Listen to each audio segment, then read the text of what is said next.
Bismillahirrahmanirrahim. Assalamualaikum warahmatullahi wabarakatuh.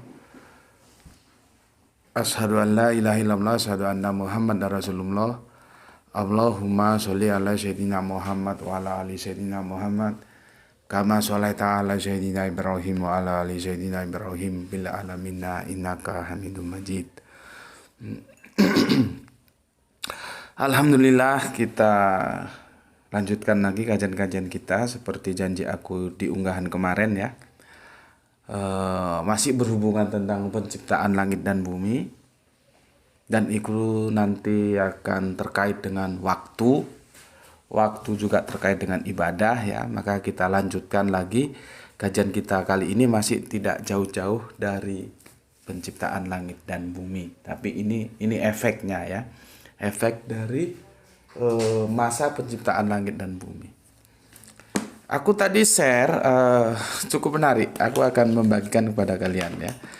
Aku tadi share pagi ya. Aku share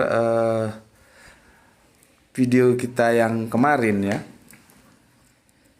Itu ke salah satu grup yang pengikut-pengikutnya itu ya, atau anggota grupnya itu orang-orang pinter lah ya. Orang-orang yang pinter tapi bukan dalam comparative religion, ke ilmu murni, ke Islam murni ya. Aku share gitu. Dan ini menarik, ini bisa menjadi pemikiran kalian semua ya. Bagaimana sebetulnya kedepannya membicarakan atau mendiskusikan Al-Quran itu. Apakah ada hal-hal dari Al-Quran yang tidak boleh didiskusikan gitu ya. Karena gini, setelah aku share itu di grup ini ya, ada jawaban begini. Ini nampak tuh ya. Ini ya. Aku share ya. Terus di komentari begini. Ya, nanti aku bacakan. Nah, itu komentarnya. Ya. Oke. Jadi gini aku bacakan. Menurut pengetahuan saya, ini ayat mutasabihat, samar-samar. Jadi tidak perlu dibahas karena ada larangannya. Waduh, ini error lagi ini. Ada larangannya, maksudnya dia pada ayat ketiga Ali Imran surat ke-7 ya. Di mana di situ menjelaskan tentang ayat-ayat mukamat dan ayat-ayat mutasabihat. Ya, ini salah satu contoh orang Islam yang tololnya minta ampun ya. Jadi hal-hal seperti ini harus dikikis habis ya. Ini ketololan yang sudah berkarat, disuntikkan. Jadi orang ditakut-takuti untuk belajar Al-Quran dengan alasan ayat mutasabihat, ayat mukamat gitu ya. Apalagi dia bilang ayat yang samar-samar. Orang sudah jelas Al-Quran itu diturunkan secara rinci dan jelas, kok masih ada yang samar-samar. Itu kan otak-otak goblok gitu ya. Jadi dia tanpa sadar dia sudah disuntikkan oleh pemikiran-pemikiran yang memang untuk mematikan dia supaya tidak belajar Al-Quran gitu ya. Sehingga dia bilang ayat mutasabihat itu ayat samar-samar. Sayangnya aku sudah pernah, mungkin nanti aku mau bikin video tersendiri ya. Aku ingatku sudah pernah menjelaskan ayat-ayat mutasabihat dan ayat-ayat muhammad ya. Cuman itu ada di dalam sebuah video, jadi tidak menjadi judul, tidak menjadi tajuk, sehingga aku sulit mencarinya. Sementara videonya ini sudah ada 500-an lebih video ya. Jadi menurutku sepertinya perlu juga satu waktu akan membuat video khusus tajuknya itu tentang ayat-ayat mukamat dan ayat-ayat mutasabihat ya. Jadi kalau orang Islam sudah disuntik seperti ini, dia nggak kerasa bahwa dia itu sebetulnya sudah ditumpulkan otaknya dengan alasan mutasabihat, alat-alat samar. Nah pertanyaannya, kalau samar-samar apakah bisa? Ini sudah dijawab oleh teman berikutnya, bagus ini jawabannya ya. Kalau ayatnya samar-samar, apakah bisa Al-Quran itu menjadi hudan? Apakah bisa Al-Quran itu menjadi bayinat? Apakah Quran itu bisa menjadi furqan? Kan itu menjadi sebuah permasalahan yang harus dijawab. Ya. Makanya kebodohan itu harus dibuang lewat pendidikan. Orang yang terdidik itu tidak mau didogma sesuatu yang bertentangan dengan akal.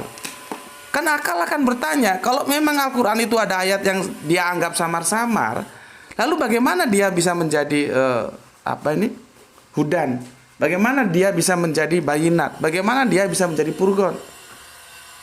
Itu seharusnya otak dia itu dibenturkan ke sana supaya terbuka gitu loh ya. Selama dia tidak mau membenturkan otaknya, dia akan terkungkung seperti ini. Dia sudah diracuni dan racun itu akan terus dia genggam, sehingga dia akan mengatakan, oh ini ayat mutasabihat. Padahal dia tidak tahu. Mutasabihat itu artinya bukan samar-samar, tapi polisemi. Satu diksi yang mempunyai beberapa makna, seperti kemarin kita bahas tentang jin, maka harus hati-hati. Diksi itu akan kita masukkan dalam makna yang mana. Itu maksudnya, bukan samar-samar kok ayat samar-samar. Ya kita perang terhadap budaya lah ya. Budaya-budaya kebodohan seperti ini memang harus kita kikis. Ya lewat kajian-kajian, artinya memang kita tidak bisa mengharap itu bisa terkikis habis, enggak ya. Itu perlu proses tapi kita harus memulainya. Salah satu cara seperti kajian di channel Gus Bedi ini ya. Bagaimana orang mengedepankan logika, rasio atau akal dalam sebuah kebenaran. Gitu ya. Makanya aku ajak teman-teman semuanya, ayo kita doakan bareng-bareng semua beliau-beliaunya yang mengambil peran untuk mendukung channel ini agar tetap berjaya, bisa tetap berlangsung ya. Baik mereka yang telah menyisihkan sebagian rezekinya lewat infak dakwah, baik mereka yang sekarang sudah tersadarkan lagi tidak melakukan skip ya, anti skip ya, menjadi anti skip, sehingga iklan bisa masuk dan semoga tidak ada lagi yang mendownload ya. Karena kalau di-download itu gimana ya? Cuman kalau kamu benar-benar miskin, kamu mau belajar, kamu tidak punya ongkos untuk bayar wifi, ya itu ya gimana ya? Tapi apakah benar sampai seperti itu keadaan kamu sehingga kamu mendownload semua video-video di sini? Ya, dan itu berujung tidak memberikan kontribusi apapun ya. Dan aku sudah jelaskan, tidak ada makan ceng yang gratis, itu tidak ada. Orang kita mau pipis saja ke toilet bayar kok ya. Makanya ya semoga semua tersadarkan, tidak ada makan ceng yang gratis, tidak ada. Dan aku sudah jelaskan, YouTube itu hampir sama dengan musik. Kita akan menghidupi musik atau kita dihidupi musik. Kita akan menghidupi YouTube atau kita akan dihidupi YouTube. Ya. Lihat perkembangannya. Seperti ini beberapa waktu yang lalu YouTube tidak memberikan kontribusi ya, mungkin karena pendapatan iklannya juga rendah dan alhamdulillah masih ada teman-teman yang mendukung lewat infak dakwah sehingga masih tetap bisa berjaya sampai saat ini. Maka dari itu ayo kita doakan bersama kepada semua saudara-saudara kita yang telah menyisihkan rezekinya, entah itu lewat infak dakwah, entah itu lewat anti skip ya, dengan tidak mendownload sehingga iklan ini masih bisa tetap berlangsung. Karena kalau tidak kita yang menjaga, mensupport channel dakwah seperti ini, siapa lagi? Kan tidak mungkin orang kafir mau mensupport upaya dakwah kita ini, tidak mungkin gitu ya. Oke ya, kita doakan ya, semoga mereka yang ambil bagian mendukung channel ini sehingga tetap berjaya, dibalas Allah dengan kebaikan yang berlipat ganda. Amin amin robbal alamin. Selanjutnya aku juga terima kasih kepada semua payur-payurku yang telah mendoakan aku, keluargaku semua sehat-sehat semua, dan aku hanya bisa membalas semoga kebaikan doa kalian juga tercurahkan kepada kalian semua ya. Kemarin aku mendapatkan kritik atau terima kasih ya, khususnya yang paling banyak itu tentang puslihat atau pusilihat ya gitu. Kenapa bisa begitu ya karena aku berpikir begini, Aku tahu kalau itu salah, bukan aku tidak tahu kalau itu salah. Dan aku tahu kalau kalian tahu kalau itu salah dan kalian bisa membenarkan. Bagiku hal-hal itu tidak termasuk hitungan, artinya dia tahu kok kalau itu salah, nanti dia bisa membenarkan gitu. Jadi yang penting bagiku kerangka berpikir kalian itu bisa menerima kerangka berpikir yang aku tawarkan. Itu yang menjadi fokusku. Kalau soal hal-hal seperti itu kan hal-hal yang kecil. Itu hanya masalah teknis saja. Anakku masih kecil, masih kelas 2 SD itu juga sering mengkritik aku kalau ketika aku bilang film. Bukan film, Pak, film. Hal-hal itu bagiku tidak masalah dan aku kasih tahu ya. Mungkin kedepannya engkau juga akan menemukan kesalahan-kesalahan yang seperti itu. Seperti aku menulis salah gitu. Itu aku tahu kalau itu salah. Bukan aku tidak tahu, tapi bagaimanapun kritik dari kalian tetap aku berikan apresiasi dan terima kasih atas kritiknya. Cuman itu akan berulang. Hal-hal yang begitu akan berulang karena bagiku itu tidak masalah. Dan aku tahu kalau itu salah, ya. Dan aku tahu kalau itu salah, bukan aku tidak tahu kalau itu salah. Oke. Selanjutnya kita akan lanjutkan. Tajuk kita kali ini adalah sahabat yang hilang. Ya. Sahabat yang hilang. Ya. Kita kemarin judulnya masa penciptaan bumi dan langit dan kita sudah sama-sama tahu ya. Masa yang diperlukan itu adalah 6 masa. 6, pegang ya, 6 masa. Ini ada 2 cara sebetulnya ya. Bisa ini ditarik dari sini ya, sehingga bumi 2, gunung dan berikutnya itu 2, 7 langit itu 2 sehingga 6. Atau ini tidak usah ya, dia sudah diincludekan ke sini. Di sini sudah bumi, gunung, terus makan makanan, maksud itu tumbuh-tumbuhan sebagai bahan makanan kita sebagai manusia. Tinggal menambahkan saja 6 ya. Jadi sama, kamu mau tarik keluar 2 atau kamu tetap 2, ininya yang dimasukkan ke sini, buminya ini sama saja, hasilnya tetap 2, tetap 6. Ya. Yang namanya kebenaran tuh mau dibolak-balik, mau diapain tetap aja benar. Tapi yang namanya kesalahan, mau dibolak-balik seperti apapun tetap aja dia salah gitu loh.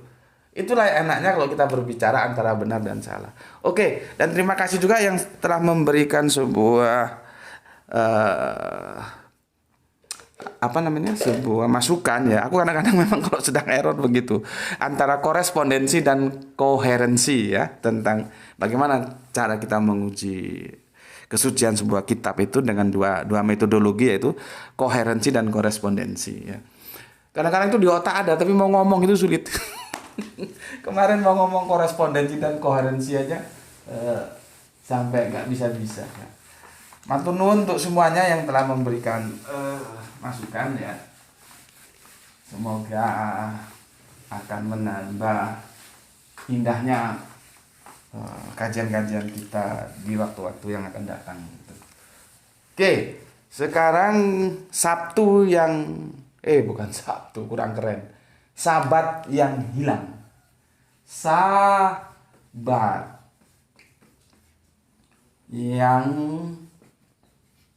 hilang. Ya, ini judulnya.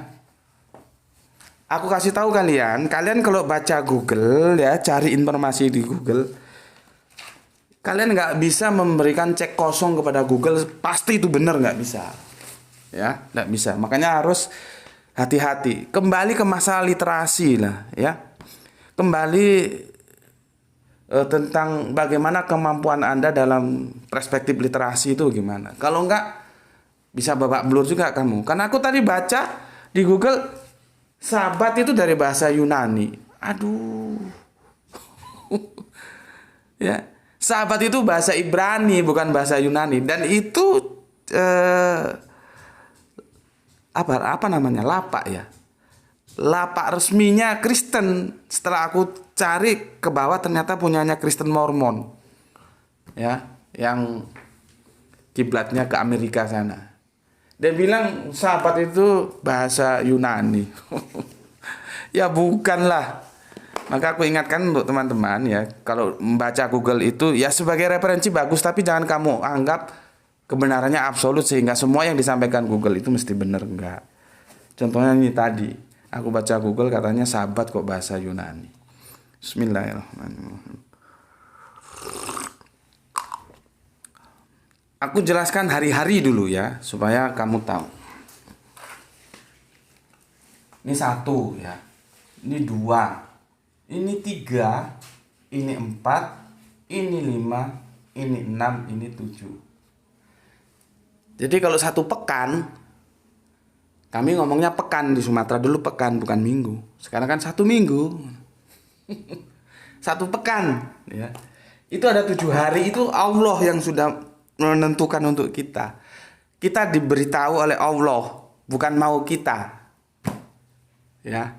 Itu membuktikan bahwa kita ini nggak tahu apa-apa. Kita tahu karena diberitahu. Itu loh. Ya. Maka ini disebut Ahad. Ya. Ini Senin. Berasal dari kata isnain, 2. Jadi Ibraniun, Arabiun itu saudara kembar ya. Dialeknya aja yang berubah. Ini Selasa dari Sulasa atau Salos, Selasa. Ya. Ini Rabu dari Arba'ah, 4 ya. Ini apa ini? Kamis.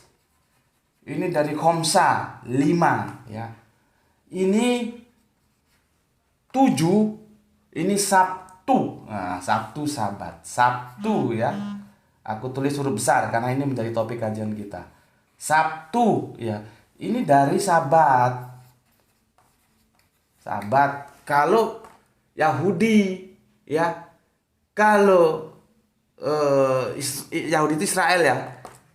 Yahudi dan Israel itu stereotip, kadang-kadang kebolak-balik juga bilangnya ya. Masuk ke Arabiun, ini Ibraniun ya. Arabiun dia Sab'ah. Masih nampak nih? Sab'ah. Apa? 7. Nah ini kenapa aku tinggalkan. Ini nanti kapan-kapan kita bahas. Jum'ah. Ini apa artinya? Berkumpul. Coba ini, kamu punya otak kan? Iya kan? Otakmu pernah berpikir nggak? Seperti kemarin aku sudah jelaskan. Otakmu pernah berpikir nggak? Kalau nggak berpikir ya semoga kamu sekarang jadi pinter, jangan goblok terus.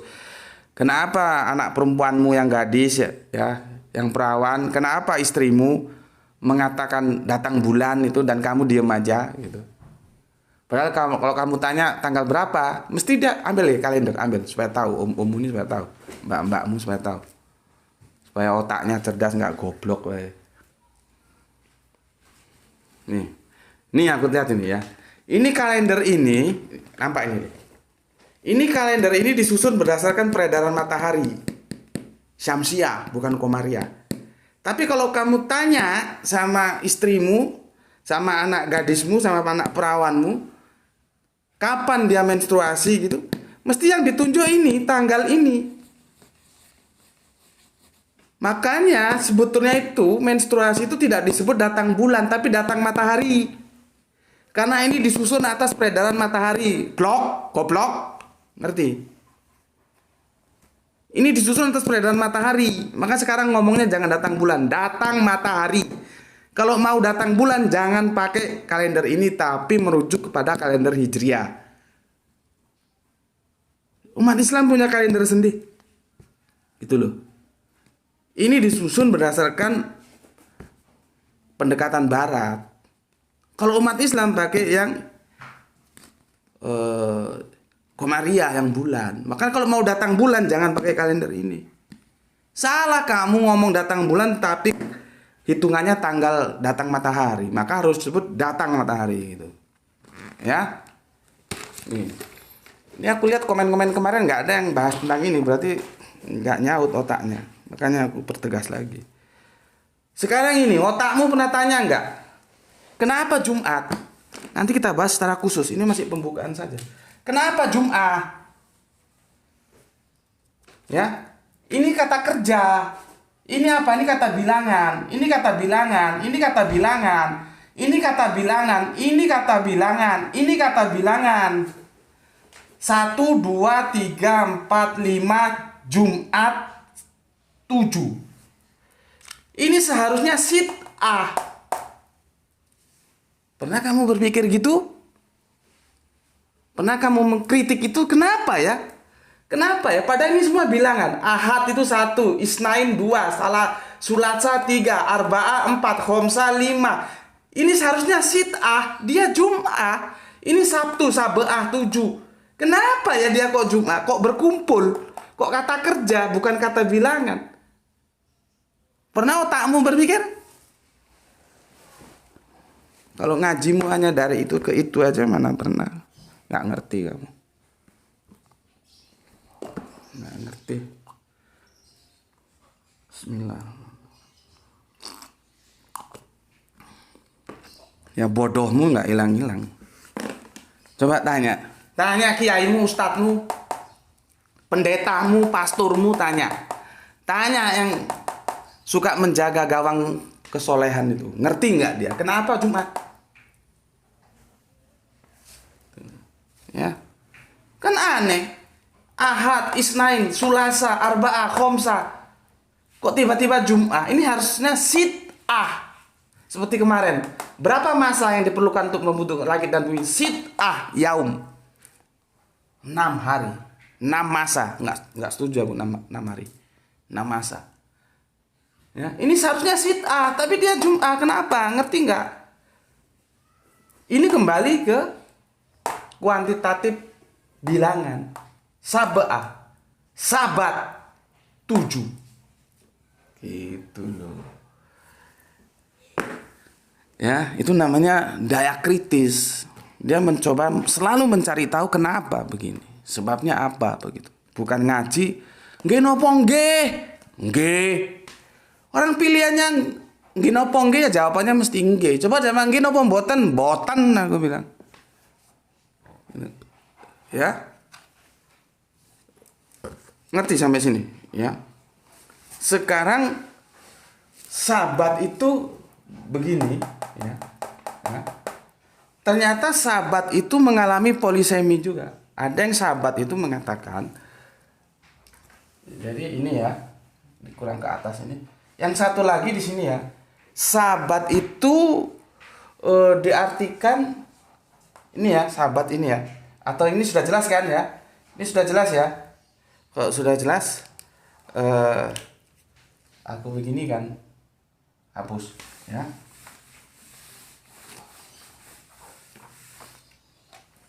Jadi sahabat juga mengalami polisemi. Ya. Bukan samar-samar, ada kitab suci kok samar-samar kon. Sahabat, ya. Ini nanti polisemi. Ada yang bilang hari ke-7 seperti tadi aku jelaskan. Ya. Ada yang bilang itu bukan hari ke-7 artinya, tapi berhenti. Dia tidak pakai istirahat. Nanti kalau istirahat masa Allah istirahat. Tapi berhenti artinya Allah tidak bekerja lagi menciptakan langit dan bumi ya. Berhenti. Ini dia berasal dari kata sefa. Memang sefa itu pengucapannya itu hampir sefa, syabat. Hampir sama ya. Jadi sefa tulisannya bagaimana? Sefa. Sorry. Ya. Sefa seharusnya ditulis dalam bahasa Ibrani ya, tapi aku nggak bisa itu isi Ibrani. Syabat, ini hampir sama pengucapannya. Syabat itu syabat, begini ya. Ini hari ke-7, ini berhenti artinya. Nah, ya, begini. Satu akar kata, jadernya sama, satu akar kata. Satu akar kata. Ini kalau ada yang pakar bahasa Ibrani bisa kita minta pandangannya bagaimana ya. Pengucapannya sama, sefa. Ini artinya berhenti. Kalau ini artinya 7. Jadi ini hari ke-7. 7 berhenti. Ya. Jadi artinya syabat itu mengalami polisemi. Akan diartikan hari ke-7, ya. Hari ke-7 apa akan diartikan berhenti. Nah, ini sebetulnya tidak ada masalah ini, saling mendukung ini sebetulnya ya. Karena hari ke-7 itu Allah berhenti dari penciptaannya tentang langit, bumi, dan apa-apa yang ada di antaranya. Berhenti di hari ketujuh. Atau aku balik, di hari ketujuh itu Allah berhenti. Atau Allah berhenti itu di hari ketujuh. Ya, jadi sebetulnya ya itulah asiknya kalau kita belajar bahasa. Ya, paham di sini ya? Sebelum aku masuk, aku lanjutkan ya. Paham ya? Oke. Aku hapus ya. Karena kita akan bicara ayat ini. Oke, kita mulai di kejadian berapa ini? Kejadian 2 ya. Tapi sebelumnya aku bacakan dari kejadian 1 adalah ya. Kejadian 1:1. Ini ya. Kamu baca Bibelmu. Kalau di sini urutan dia. Ya. Di sini urut. Tapi nanti ada kesalahan di sini. Kesalahan saintis ada. Cuman aku mendiskusikannya dengan atau pernah aku dapat informasi kesalahan saintis itu pengaruh kosmologi Babel, karena dulu bangsa Israel dijajah di Babel ya. Nanti ini ada kesalahan saintisnya ada ini. Ya. Nanti aku kasih tahu. Cuman bukan itu yang menjadi fokus diskusi kita saat ini ya. Ini. Leh, ini dikasih air panas, Leh. Termos. Setengah lah ya. Dari termos ya. Kamu buka Bibelmu, kitab Kejadian. Pada mulanya Allah menciptakan langit dan bumi. Nah, ini sudah aku kasih tahu ya. Di sini Allah itu dari Elohim. Elohim itu Allah yang agung. Jangan seperti orang goblok nggak ngerti bahasa Ibrani, sok-sok ngerti dia bilang Elohnya banyak, gitu ya. Karena Eloh itu memang bisa plural. Tapi diingat di situ dia tidak berfungsi sebagai plural, tapi sebagai majestik. Ya. Jadi makanya Alkitab tidak menerjemahkan Allah kan. Diterjemahkan pada mulanya Allah, bukan pada mulanya Allah gitu. Gitu loh, dikasih tahu masih ndablek kayak coba. Kristen pekok gue. Coba seperti Kristen yang cerdas itu loh. Ya. Makanya pekok itu harus dihilangin. Islam juga kalau pekok itu juga harus dihilangi gitu. Jadi sama aja dalam Islam, dalam Kristen pekok itu kudu dihilangi. Kok dikasih tahu ngerti gitu loh. Ya. Jangan bertahan tanpa ilmu. Dulu kan ada yang bilang Allah itu besar dari Elohim itu banyak Pak. Elohim dia nggak tahu akhiran him itu tidak serta-merta menyatakan pluralitas, tapi dia menyatakan majestik. Ya. Wis nggak ngerti dikasih tahu yang ngerti bantah. Ya. Pada mulanya Allah menciptakan langit dan bumi. Bumi belum berbentuk dan kosong, gelap gulita, menutupi samudera raya dan roh Allah melayang-layang di atas permukaan air. Ya. Berfirmanlah Allah, jadilah terang, lalu terang itu jadi. Allah melihat bahwa terang itu baik, lalu dipisahkannya lah terang itu dari gelap. Dan Allah menamai terang itu siang dan gelap itu malam. Jadilah petang dan jadilah pagi, itu adalah hari pertama. Ini hari pertama. Ini panjang, aku bacakan ya. Hari pertama, terus nanti hari kedua, terus nanti hari ketiga, terus nanti hari keempat. Ini panjang ini ya, kamu baca sendirilah ya. Terus nanti hari kelima, ya. Terus nanti hari keenam. Baru nanti masuk hari ketujuh. Ya.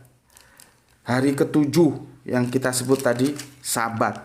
Ini bisa baca kamu kitab Kejadian 1 sampai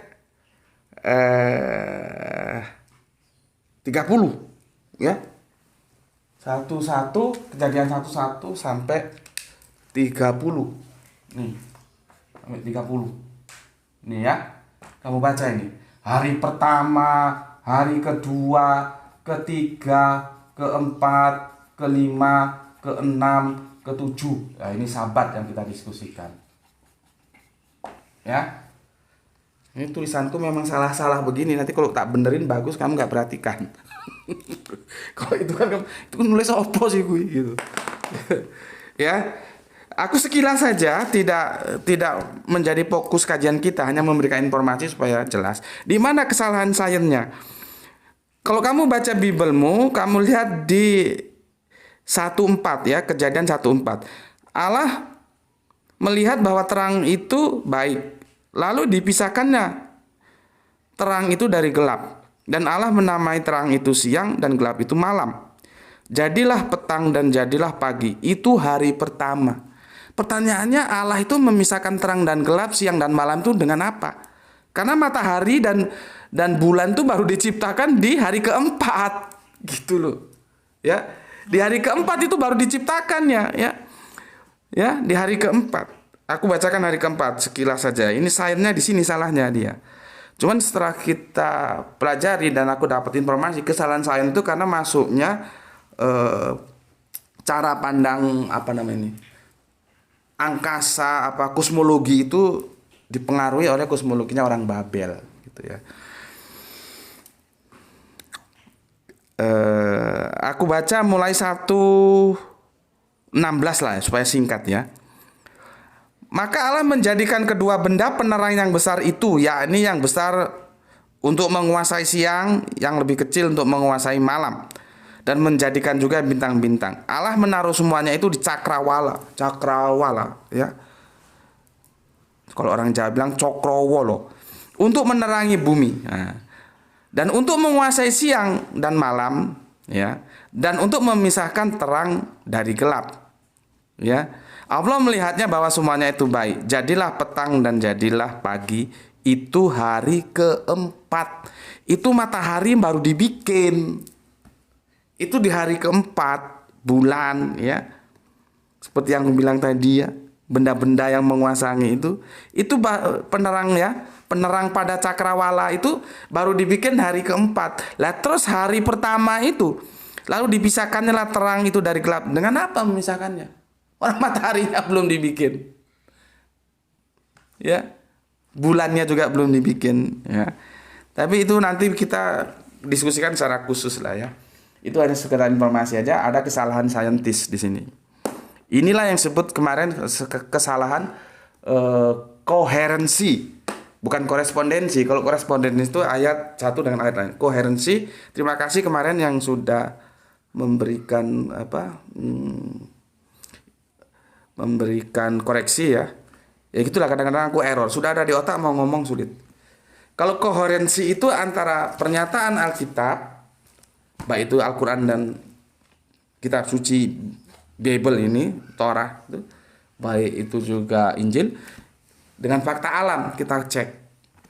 Kalau salah itu berarti ada tidak beres. Nah, seperti ini. Ini secara koherensi salah. Karena tidak mungkin ada siang dan malam orang mataharinya belum dibikin kok. Ya. Hari keempat itu baru ada mataharinya dibikin. Itu hari pertama sudah ada siang dan malam. Terang dan gelap. Itu gimana? Ya, tapi itu sekedar tahu aja. Sekarang kita fokus ke Kejadian 2:1-3. Ya. Ini tadi urutannya ya. Kita nanti akan fokus ke Sabat. Sekarang kita lihat di Kejadian 2:1-3 ya. 1-3. Aku bacakan. Demikianlah diselesaikan langit dan bumi dan segala isinya ketika Allah pada hari ke-7. Nah, lihat ya, hari ke-7 ini. Jadi kalau aku lebih memilih Sabat itu ke hari ke-7 daripada ke berhenti. Tapi kalau berhenti juga ya boleh lah ya. Karena pada hari ke-7 itu Allah berhenti, sudah nggak bikin apa-apa lagi, sudah beres semua ya. Oke. Telah menyelesaikan pekerjaan yang dibuatnya. Berhentilah ia pada hari ke-7. Nah, di sini para ahli-ahli morfologi itu kacaunya di sini. Yang satu mengatakan Sabat itu hari ke-7, makanya ada gereja Advent hari ke-7. Nah, itu berarti ibadahnya masih menjaga warisan Yahudi ya, belum menyimpang. Nah, nanti kita diskusikan. Tapi ada juga yang mengatakan berhenti. Jadi oke lah, yang penting kita sama-sama mengerti ya. Mau berhenti monggo, mau hari ketujuh monggo ya. Pada hari ketujuh dari segala pekerjaan yang telah dibuatnya itu berhenti ya. Jadi ya, berhenti di hari ketujuh ya. Berhenti ya dari membuat ini apa tadi langit dan bumi dan apa-apa yang ada di antaranya itu ya. Itu di hari ketujuh ya. Nih penjelasannya ini tuh di sini ya. Berhenti di hari ketujuh ya. Kita kemarin sudah jelaskan ya, 7 ini memang istimewa juga ya. Hari ketujuh di Al-Quran juga 7 itu sering disebut-sebut. Oke, sekarang kita lihat ayat 20 ya. 20 itu di Keluaran ya. Keluaran, Exodus. Ini kan Kejadian, Genesis ya, ini Keluaran. Exodus 20. Ayatnya sebentar, 8. Ayat 8 ya. Ayat 8. Ini cerita tentang dasa titah. Dasa itu 10, titah itu perintah ya. Jadi 10 perintah Tuhan. Kan lebih keren kita ngomong dasa titah daripada Ten Commandment gitu ya. Tapi supaya sok-sok barat dia ngomong Ten Commandment gitu. Orang kita punya bahasa kok pakai ikut-ikut barat. Dasa titah. Oh, kan lebih keren. Jadi pertarungan budaya itu harus kita menangkan. Jangan kamu ikut-ikutan barat. Kamu pikir barat itu paling top apa? Kita orang timur juga top kok. Apa tuh ini tadi? Keluaran, kitab Keluaran 20. Buka kitabmu. Keluaran 20. Nah, ini ke-10 firman Tuhan. Nih, ingat deh, ya. Ke-10 firman Tuhan. Ini namanya dasa titah. Jadi cangkemmu aja ngomong Ten Commandment. Kita orang Indonesia kok. Bukan orang barat. Ngapain ngomong Ten Commandment?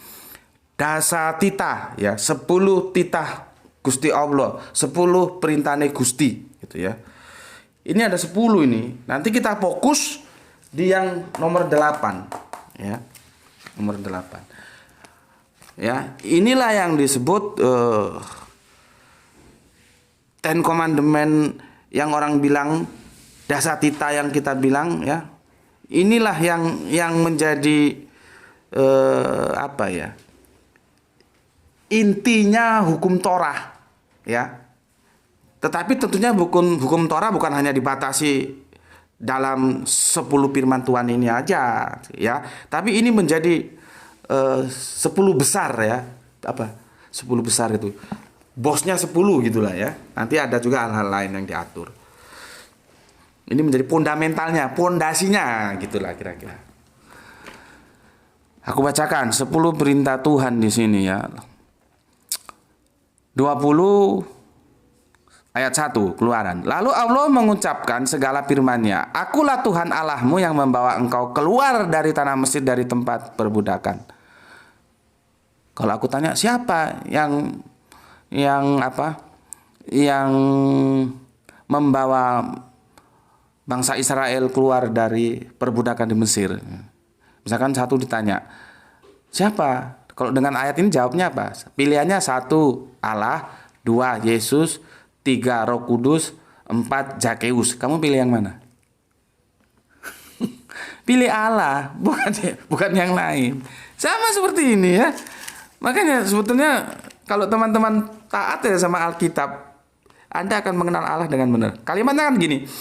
Pada mulanya Allah menciptakan langit dan bumi. Nah, misalkan ini soal jawab ya.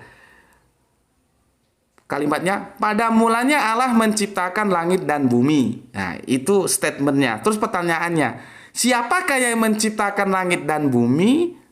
A. Allah, B. Yesus, C. Roh Kudus, 4 Zakeus.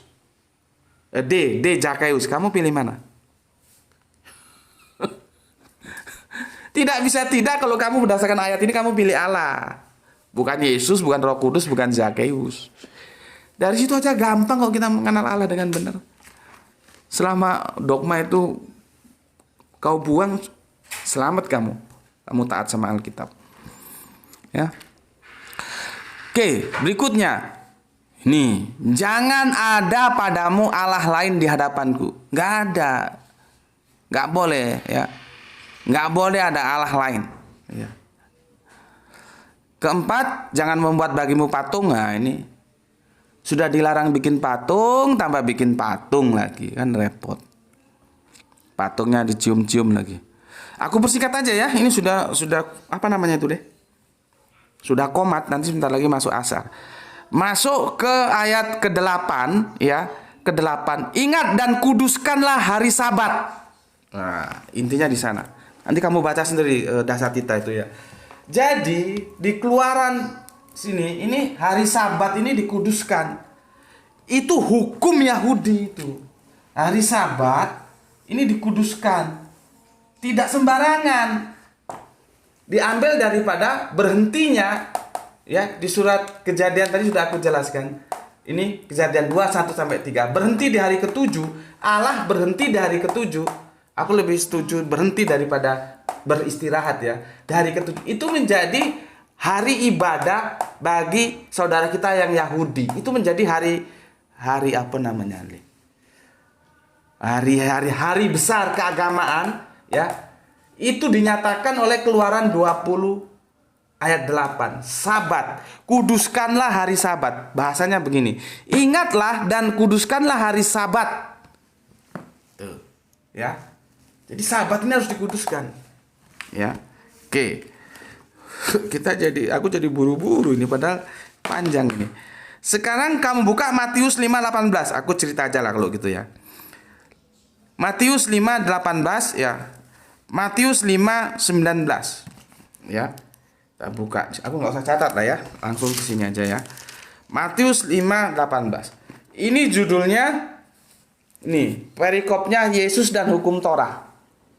Ya. Yesus dan hukum Torah. Aku sudah jelaskan. Ini termasuk di dalam hukum Torah yang Dasatita ini ya. Artinya Sabat itu harus dijaga. Ya. Aku baca begini. Janganlah kamu menyangka bahwa aku datang untuk menyediakan hukum Torah atau kitab para nabi. Aku datang bukan untuk meniadakannya, melainkan untuk menggenapinya. Jadi hukum Torah itu harus digenapi. Ke-18, karena aku berkata kepadamu, sesungguhnya selama belum lenyap langit dan bumi ini, satu iota atau satu titik pun tidak akan ditiadakan dari hukum Torah. Bayangkan, bahasanya itu indah sekali. Satu iota pun tidak boleh ada yang hilang dari hukum Torah. Ya. Jangan sebelum semuanya terjadi. 19, karena itu siapa yang meniadakan salah satu dari perintah hukum Torah, ya, sekalipun yang paling kecil, ya, dan mengajarkannya demikian kepada orang lain, ia akan menduduki tempat paling rendah dalam kerajaan sorga. Aku juga heran kalimatnya, tempat paling rendah dalam kerajaan sorga. Ya kan serendah-rendahnya kalau sorga tetap aja enak. Ini nggak tahu juga gimana ini aslinya bunyi ayat ini. Ya, aku cek aslinya kemana juga nggak dapat aslinya. Terus berikutnya, ya, tetapi siapa yang melakukan dan mengerjakan segala perintah-perintah hukum Torah, ia akan menduduki tempat yang paling tinggi dalam kerajaan sorga. Ya, jadi tempat yang paling rendah, tempat yang paling tinggi. Tempat yang paling rendah bagi yang meniadakannya, tempat yang paling tinggi bagi yang tetap menjaganya. Yang menarik di surat 20, aku berkata kepadamu, jika hidup keagamaanmu tidak lebih besar daripada kehidupan keagamaan ahli-ahli Torah dan orang-orang Farisi, sesungguhnya kamu tidak akan masuk ke dalam kerajaan surga. Tuh, pesan Yesusnya itu di Keluaran 5:20 ya. Di Keluaran 5:20. Sorry. Di Matius 5:20 bahwa kerajaan sorga itu tidak bisa kamu masuki kalau kehidupan keberagamaanmu itu tidak lebih benar daripada hidupnya keagamaan ahli Torah dan orang-orang Farisi, ya, nggak bisa masuk kerajaan surga.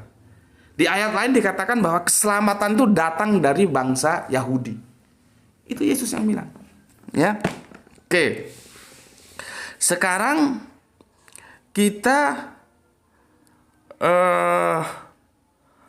persingkat saja waktunya. Aku benar-benar dalam tekanan waktu ini ya. Banyak ayat ini mau aku sampaikan ya. Markus 1:21 ya. Markus 6:2 aku tulis saja lah ya. Nanti kalian supaya enak. Ya. Di sini ya. Di sini ya. Markus ya. Markus 1:21 ya. Markus 6:2 ya. Lukas 4:16. Lukas 4:16 ya. Terus 6:6, Lukas 6:6 ya. Terus Lukas 13:10 ya.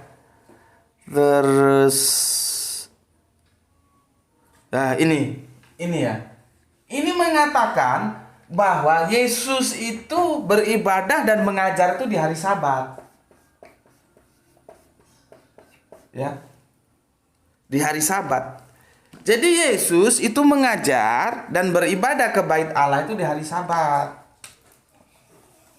Ya, nih. Sesuai dengan ini. Ya. Hari Sabat sesuai dengan ini juga. Ya. Dia tidak boleh menyimpang dari hari Sabat. Ini termasuk pesan Yesus. Pertanyaannya sekarang, ya, kenapa Sabat hilang berubah menjadi Minggu? Nih loh. Nih, kenapa Sabat hilang? Sabat kan hilang. Sekarang tanya ke gereja mana? Minggu. Kenapa? Coba.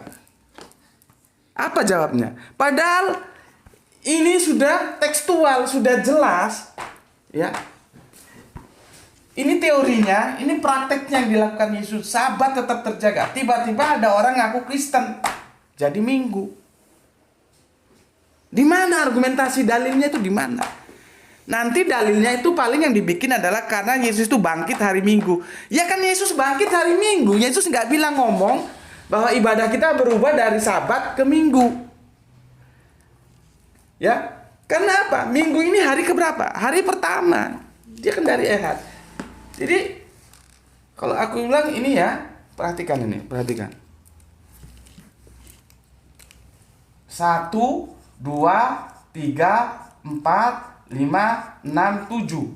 Berubah dia dari hari yang ke-7 dia bergeser ke hari yang pertama ibadahnya. Coba. Kalau aku tanya pada teman-teman Kristen, jawabannya sederhana banget.